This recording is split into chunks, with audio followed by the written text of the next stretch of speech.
Once, in a kingdom of gold and marble, lived a great king. Though his halls were filled with every luxury, the king was restless. He watched his 4 sons, princes of noble heart but sheltered lives, spend their days within the safety of the palace walls. One afternoon, finding them deep in a game of chess, the king spoke. "My sons, I am a prisoner of my own fort. I know nothing of the wonders beyond these gates. I shall be pleased if you 4 go out into the world and describe just one wonder each to me." At the first light of dawn, the princes mounted their horses. At the edge of the ancient forest, they reached a crossroads. The oldest brother, dressed in red, pointed his steed toward the dark, misty trails of the north. "Let us split up," he proposed, "and see what fate has in store." One by one, the brothers followed his lead, all drawn by a strange pull toward the northern shadows. At the rear, the youngest prince in purple watched the swaying trees, his mind alert for danger. The eldest brother traveled until the sun dipped below the horizon. Beside a swirling river, he saw a lone hill topped by a dilapidated, broken-down house. As he climbed the treacherous path, a massive black wildcat appeared, its fur marked with strange patterns and its eyes glowing like yellow embers. He knocked, and the heavy door creaked open.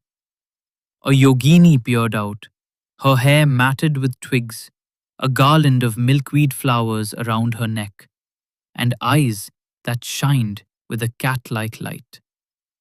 "That creepy wildcat is only a guardian," she whispered. "Come inside and close the door." The prince stepped into the flickering lamplight, unaware that the door was locking him into a trap. The prince was starving and asked for a meal. The Yogini cackled, a sound like dry leaves crushing. "Do you wish for fish curry or stale rice?" she asked. Thinking only of his hunger, the prince chose the fish. "Then only you can be that fish," the witch cried. She threw a glowing milkweed flower, and in a flash of golden magic, the prince vanished, replaced by a dark fish twitching frantically on the cold stone floor.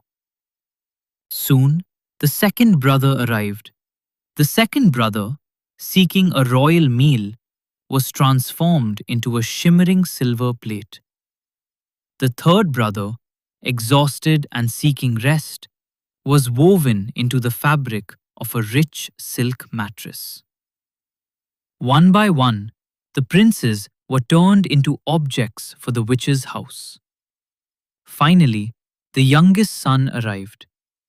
Seeing 3 empty horses grazing by the river, his heart sank. He did not climb the hill in fear. He climbed it with a plan. He caught the Wildcat Sentinel, wrapped it tightly in his waistband, and hid it under his purple tunic. When he entered the house, he ignored the Yogini's offers of food and bed. He saw the fish jumping in the pot and the flowers on the plate. He saw her yellow eyes begin to burn with an intense, demonic red. The Yogini grew furious. "You are more arrogant than the others," she screamed, reaching for a flower to curse him. But the prince was faster. He squeezed the hidden cat. It let out an earth-shaking yelp, so powerful the house began to tremble. It pounced on the witch, scratching her face and blinding her with fury. Terrified and sightless, the Yogini stumbled through the room, tripping over her own traps until she tumbled through the open window, plunging into the dark, rushing river far below.